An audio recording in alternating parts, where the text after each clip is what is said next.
This is Master Wong Shun Leung, one of the world's leading authorities on Wing Chun Kung Fu. He is also recognized within the Hong Kong martial arts community as being the late Bruce Lee's foremost instructor under the guidance of Grandmaster 𝖕𝖙. The sequence of simple hand patterns being performed here, although appearing rather gentle and harmless at first glance, are the seeds of an ingenious system of combat containing some of the deadliest close-range fighting techniques ever devised. Wing Chun, based on the principles of both physics and human anatomy, has been proven as one of the most practical forms of self-defense to date.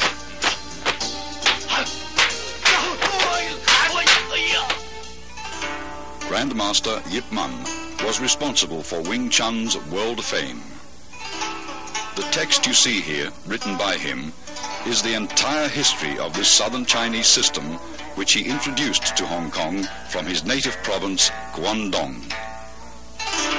The roots of the art go back to the famed Shaolin Monastery, which for centuries was the hub of Chinese martial arts. During the Qing dynasty, Manchu troops killed most of the Shaolin warrior monks and burned down their monastery. Among the few survivors was a Buddhist nun, 𝖕𝖈, who took refuge in the White Crane Temple at Tai Leung Mountain. There, according to legend, she created a system of Kung Fu after being inspired by watching a crane and fox in combat. She then taught her deadly art to a woman, Yim Wing Chun, whom the style has been named after. 𝖕𝖙, the fifth-generation master who died in 1972, openly propagated what was once a secret style in order to preserve the art from extinction. His disciple, Bruce Lee, credits Wing Chun for being the basis from which his own modern style, Jeet Kune Do, evolved. Wing Chun is a very effective system due to its scientific approach to combat. The style's sophisticated fighting principles are based on both simplicity and the theory of economy of motion or conservation of energy. All the techniques are designed to be structurally faster than other fighting methods, as well as more efficient.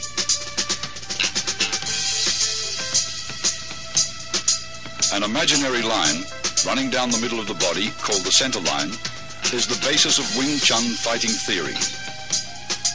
Its path is determined by crossing the wrists while extending the arms first down, then up. This movement is found in the beginning of all three Wing Chun forms. Many of the vulnerable points of the human body are located along the center line.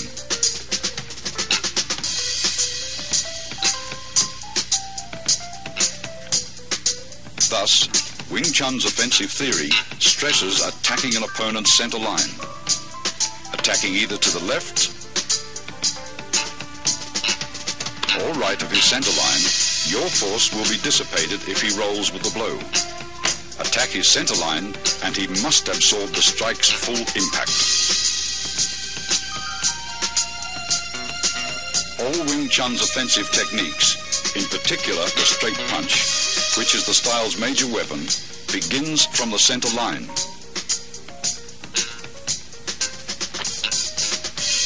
Notice your fists travel along the same path which is perpendicular to the center line.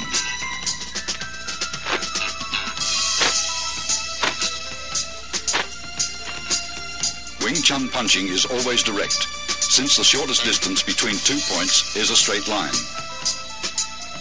Your fist originates at your center line and is delivered directly to his center line. In general, your opponent's nose is the target.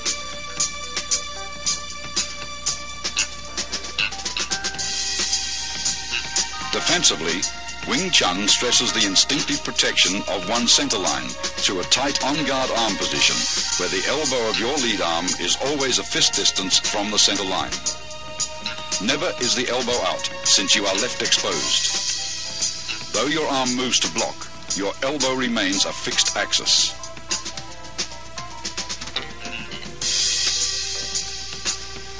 Wing Chun employs shifting, allowing the body to revolve on its center line axis. Defensively, shifting helps you roll with punches that may get by your blocks.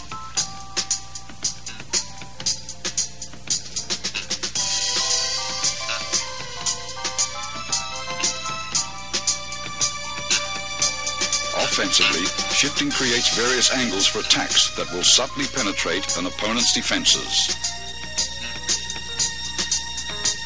Body shifting also increases the distance of your arm's reach.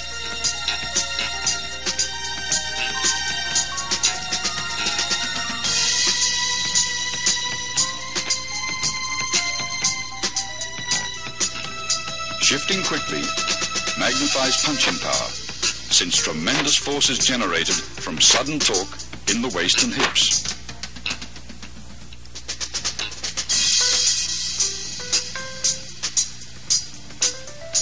Wing Chun is structurally faster than many styles of fighting because it employs simultaneous offense and defense.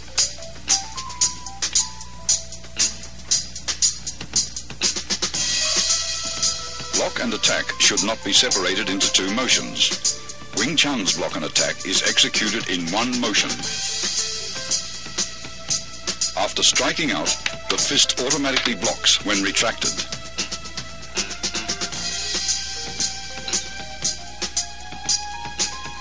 A line extended from shoulder to shoulder and perpendicular to the center line forms the four gates. Wing Chun's defensive system trains one to employ various blocks to protect each of the four gates. Here, Master Wong protects his upper right gate as he blocks and punches in a single motion.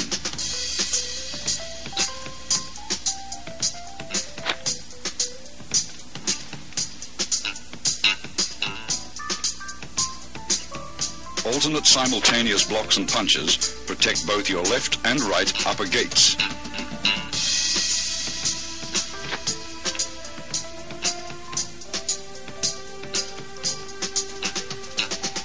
Observe how body shifting is coordinated with both the blocks and strikes.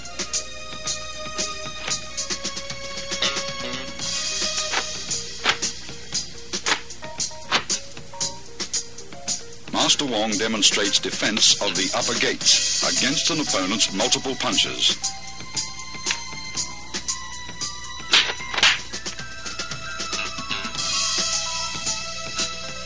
Similarly, both left and right lower gates may also be protected with simultaneous alternate blocks and chops.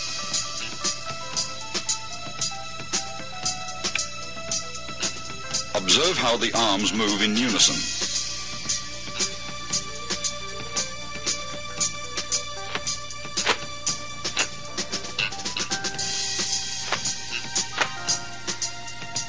Here, defending his left and right lower gates, he simultaneously strikes with a right chop,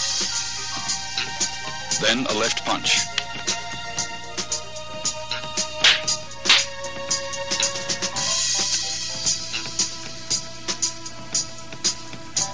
Whenever possible, grab, pin, or immobilize the opponent's arm to gain control and prevent him from attacking.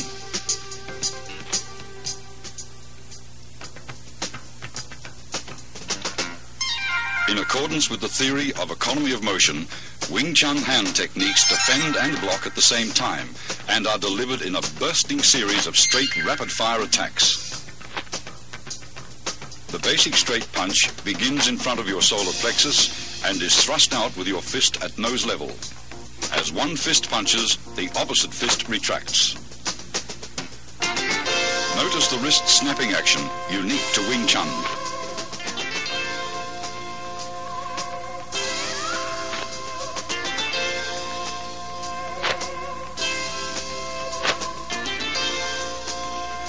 This unusual movement permits you to both deflect and punch with the same hand simultaneously.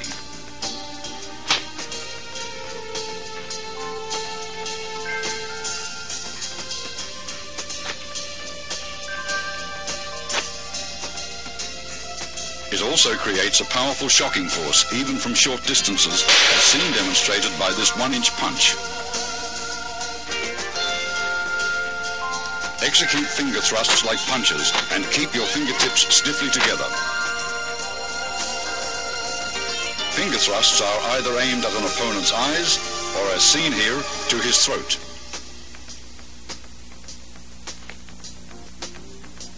When employing palm thrusts, use the palm heel as a weapon. Palm thrusts directed under an opponent's nose are very effective.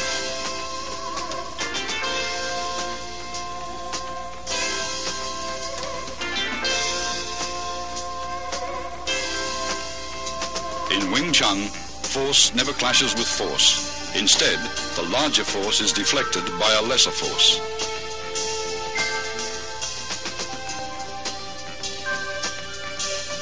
Tan Sao employs the thumb side of your forearm to block. At completion, your elbow returns to the fixed elbow position, 1 fist distance from your center line. Rotation of the forearm and the palm's abrupt upward twist generate power. Blocking power is enhanced by twisting your torso while shifting.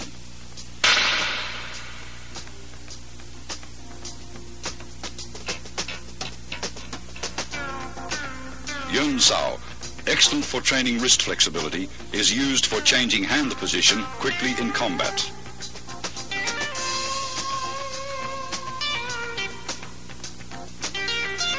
It is executed by a relaxed rotation of the hand around the wrist.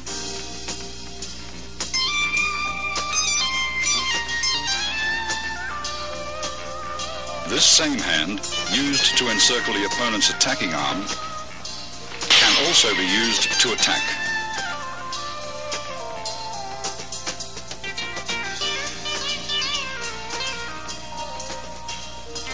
Wu Sao employs either your palm or edge of the hand to block.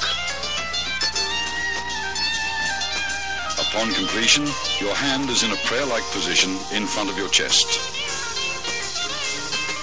Wu Sao is the rear guard hand position employed when an opponent's punch penetrates your forward defenses.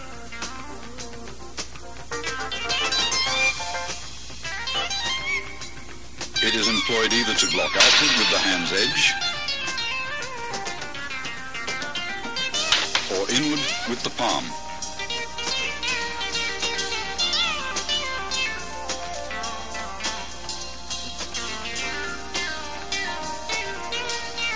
Tok Sao employs the inside of your wrist to block. At completion, your arm is in the fixed elbow position, 1 fist distance from your center line.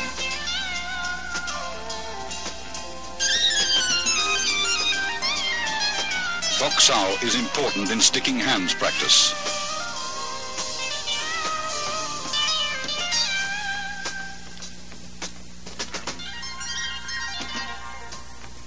Tok Sao uses the palm heel for deflection. By utilizing the wrist's snapping action. It is often combined with a punch.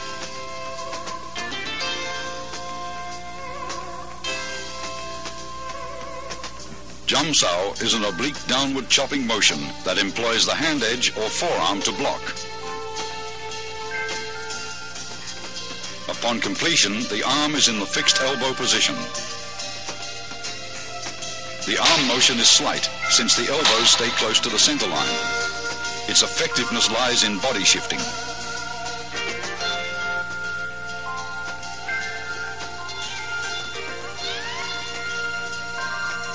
Gan Sao employs the forearm to block low-level and groin attacks by combining both the hinge action of your elbow and body shifting.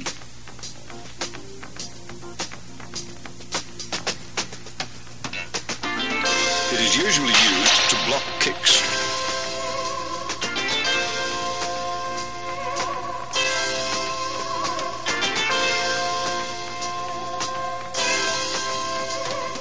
Wong Sao is unusual, since it deviates from the fixed elbow position. It is performed by a rolling motion of the forearm, which is the blocking surface. Coordination with torso rotation is important in Wong Sao.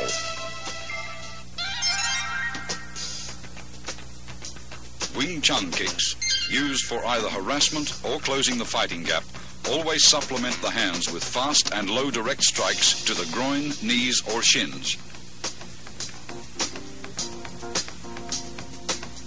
The front heel kick is delivered straight from the ground with a slight snapping action in the knee. Kick direct, but never higher than the midsection. A cross stomp kick uses the sole of the foot to break the opponent's balance, allowing for follow-up hand strikes.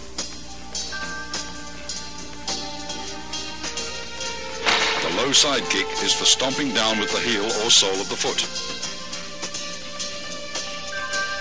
Master Wong employs a side kick to his opponent's inner thigh as a harassment.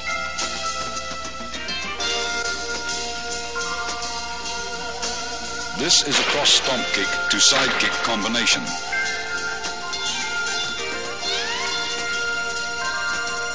As the opponent evades the stomp kick, Master Wong follows up with a side kick to the midsection.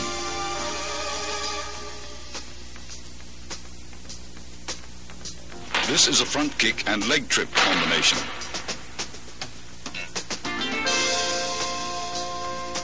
After his front kick is blocked, Master Wong follows the blocking force and uses his leg to trip the opponent.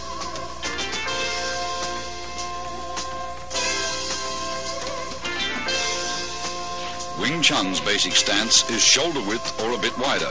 Knees are slightly bent. This natural fighting stance affords both stability and mobility. You should be coiled, ready to burst into an attacking or retreating opponent. Advances and withdrawals are performed by a short shuffling motion of the feet, somewhat like the Western fencing shuffle, where you remain in the same stance throughout.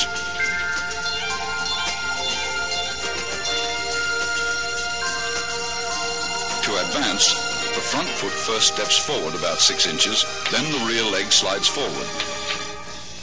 To retreat, the rear leg steps backwards, then the front leg follows suit. When advancing, spring off the rear leg. When retreating, spring off the front leg.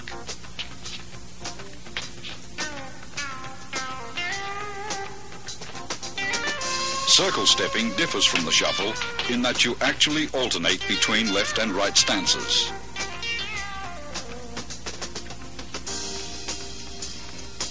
To advance, your rear foot slides forward using a circular motion, while the other foot slides up into a natural stance position.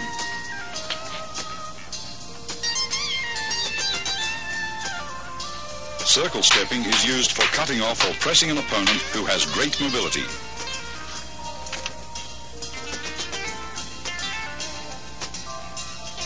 A wall bag filled with dried beans or sand is an essential training aid for developing power.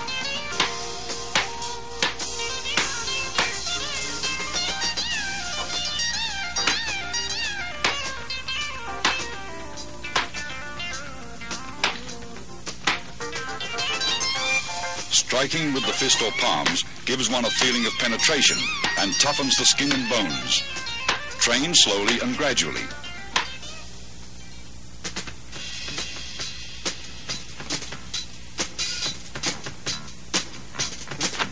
Although most Kung Fu styles retain a considerable number of instructional forms, Wing Chun has only 3. Contained within these 3 forms, however, is the entire scope of the style's theoretical and technical knowledge. The first form, which is being demonstrated here by Master Wong, is called 𝖬𝖈𝖙𝖎𝖈, or the little idea form. Most of these movements would seem so simple and lacking in either speed or power that a novice might well wonder what relationship, if at all, they bear to actual combat. Regardless of appearances, 𝖬𝖈𝖙𝖎𝖈 is the foundation upon which the entire Wing Chun system was built. It includes most of the basic techniques discussed earlier: stance, shifting, blocks, punches, and finger strikes, as well as all the underlying scientific principles covering the center line, elbow positioning, and the 4 gates. Performed slowly from a stationary stance, it permits the student to learn hand coordination on either side of the body. Before attempting to practice this form, first study carefully and thoroughly the previous section on Wing Chun's basic theories. Total familiarity with these all-important principles will greatly accelerate your learning process. Once you feel you understand all the basic concepts, begin practicing the footwork patterns, blocks, kicks, and strikes, first separately, then in combinations until you can execute them naturally and without any conscious effort. Now you are ready to learn 𝖬𝖈𝖙𝖎𝖈. To perform 𝖬𝖈𝖙𝖎𝖈 correctly, you should practice a few movements at a time over and over until you feel comfortable with each motion. Continue on to the next set of movements only when you've absorbed completely the movements of the previous set. After having learned all the movements, and in order to test your ability, try to run through the entire form in unison with Master Wong. If you succeed in accomplishing this without any hesitations or stops, proceed to the following sections on form applications. Remember, when practicing techniques with a partner, be careful not to injure him or her. Always exercise control. Once you've mastered the basic theories, basic techniques, 𝖬𝖈𝖙𝖎𝖈 and its applications, you're ready to advance to the next stage, or Chi Sao.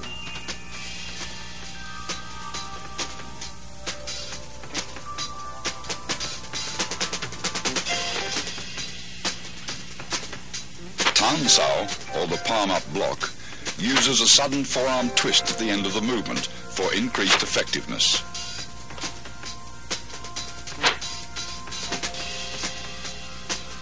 Tan Sao is combined with a simultaneous punch.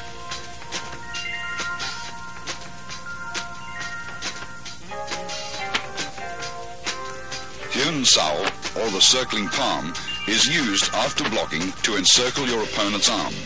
It utilizes one hand for both blocks and attacks. After encircling the opponent's arm, a palm thrust follows naturally. Pak Sao, or the palm slap, is effective for upper gate defense. It is best combined with a head slip or body dodge.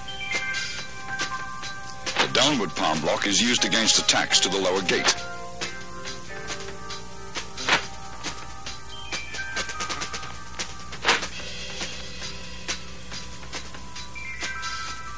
It defends against leg and knee kicks. Here, a variation of the downward palm block is used to break out of an attempted elbow lock.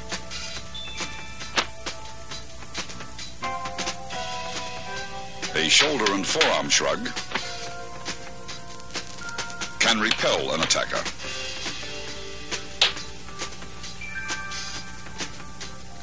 A double rear palm strike is used against attacks from the rear. It is a primary defense against a rear bear hug and can be followed with a throw.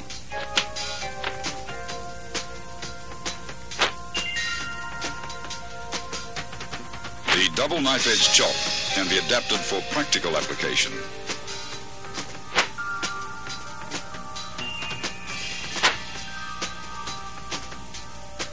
primary target is the opponent's throat. This is the palm jerk block.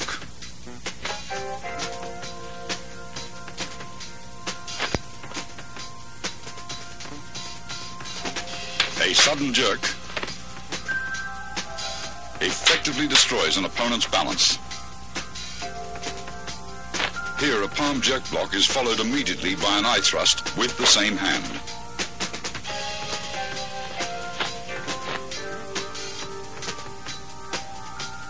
The palm jerk pulls the opponent into the strike. A high wrist block to low palm block demonstrates how both blocks and strikes can be done with the same arm.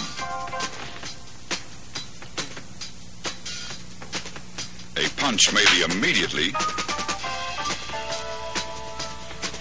transformed into a block, or vice versa, a block may be transformed into a punch. Gan Sao, or the low block, is used for defense of the lower gates and can be combined with an attack.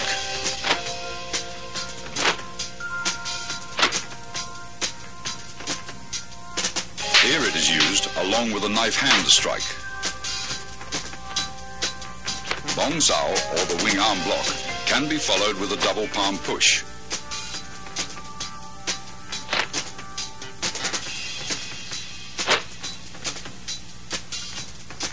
Master Wong blocks, then pushes his opponent.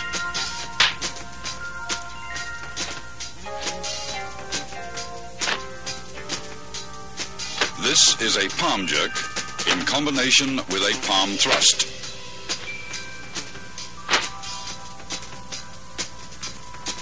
A palm thrust to the throat after a palm jerk breaks your opponent's grab. Other than being alternate finger thrusts, these movements have another meaning.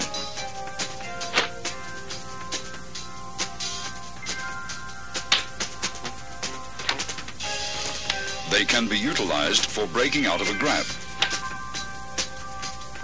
After the break, they may also be used to strike.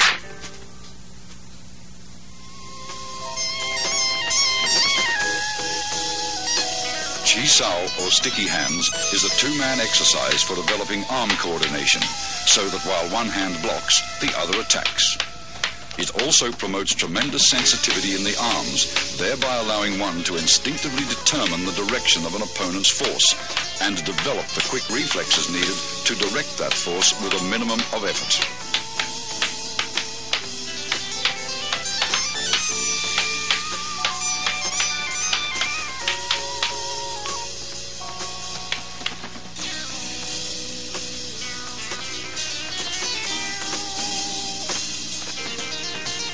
Single arm Chi Sao prepares you for double Chi Sao. Since only one arm is used, you may concentrate on proper arm position and feeling the opponent's flow of force. Tan Sao, a low palm thrust, and Bong Sao comprise the movements executed by partner A.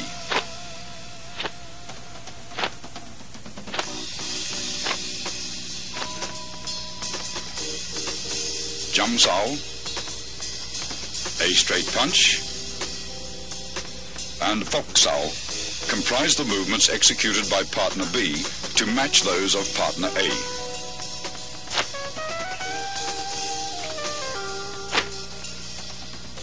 Partner B's Fok Sao rests on A's Tan Sao. Partner A's Tan Sao converts to a low palm thrust, which is blocked by B's Jump Sao. Partner A's Tan Sao changes to a Bong Sao to block B's straight punch. Both partners perform these movements in response to each other's complementary techniques with a firm yet relaxed flow of force.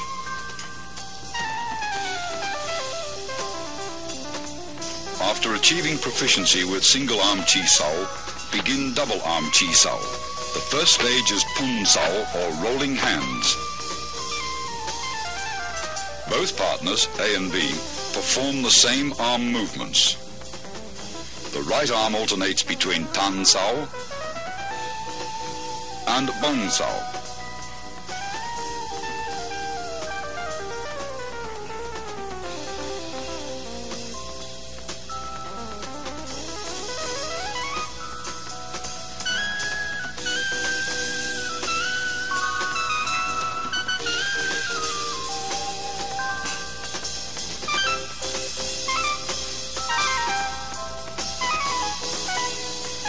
The left arm remains in a 𝖕𝖑𝖎 position, which in turn alternates from a high to a low position.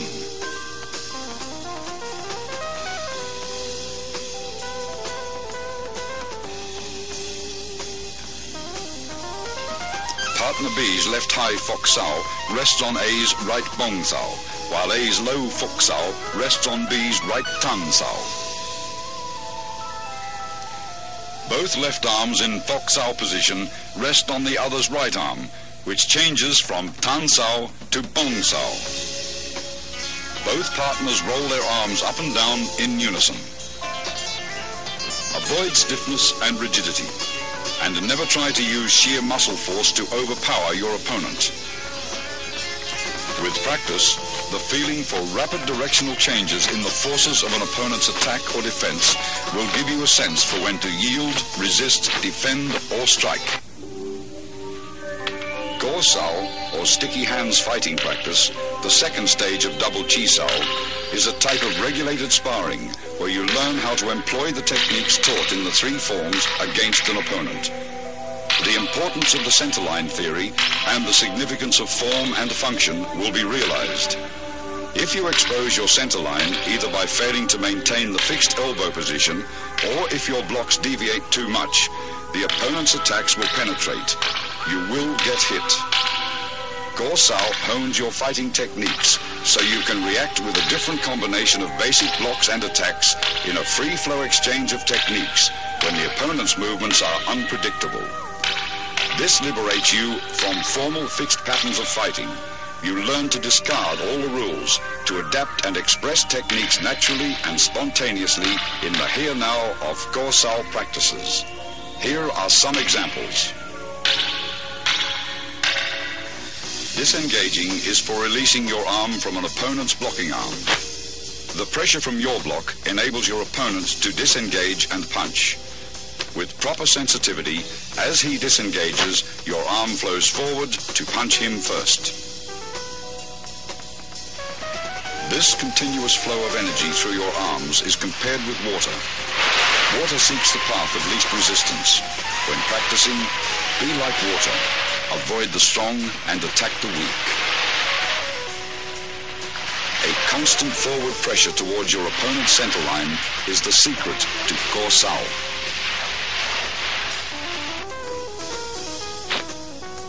If your opponent's arms deviate too far and expose his centerline, automatically penetrate his defenses like water crashing against rocks.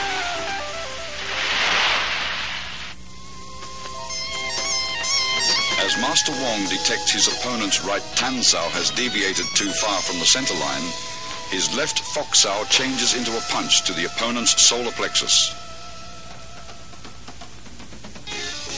Detecting Master Wong's forward force, his opponent blocks and traps his arms.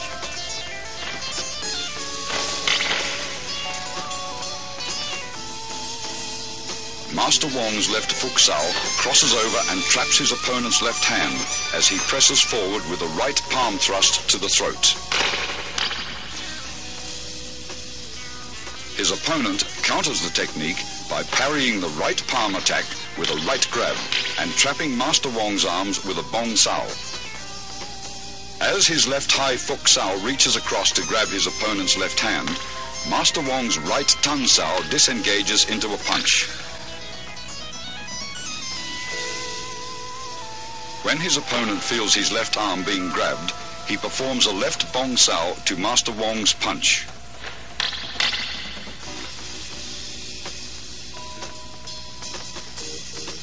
Master Wong's 𝖳 𝖊 blocks his opponent's left arm, and he slips in with a low palm strike.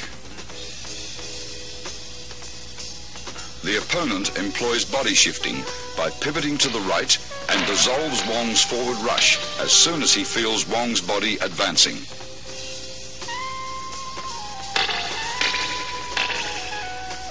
After a series of exchanges, the opponent applies an elbow lock on Wong's right arm.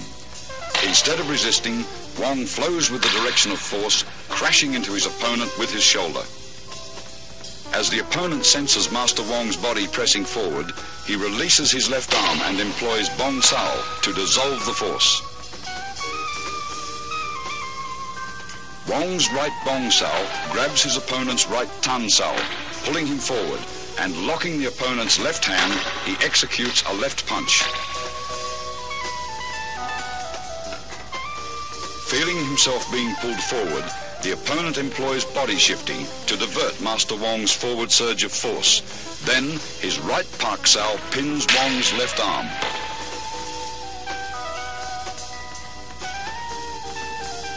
Sensing the opponent is preoccupied with hand techniques, Master Wong suddenly employs a straight heel kick to the midsection. The opponent, alert to both hand and foot attacks, detects Master Wong's kick, sidesteps and delivers an upward palm thrust to the throat. After long practice, you will grasp the meaning of a verse on Chi Sao that states, "Receive what comes, follow what goes, attack when the hand disengages." The zenith of Chi Sao is attained when your sense of touch and reflexes are so keen that you can react effectively, even blindfolded. You will have completed Wing Chun's basic training after having mastered the contents of this tape. The more profound levels of the Wing Chun scientific system of combat, as contained within its second and third instructional forms, are to be covered in the following sequel. In addition, the highly guarded secrets of the famous 108 wooden dummy techniques will be analyzed in detail. Wing Chun's refined hand techniques, adapted to the use of advanced weaponry such as the lethal double butterfly knives and the 6.5-point pole forms, are to be demonstrated as well in their entirety.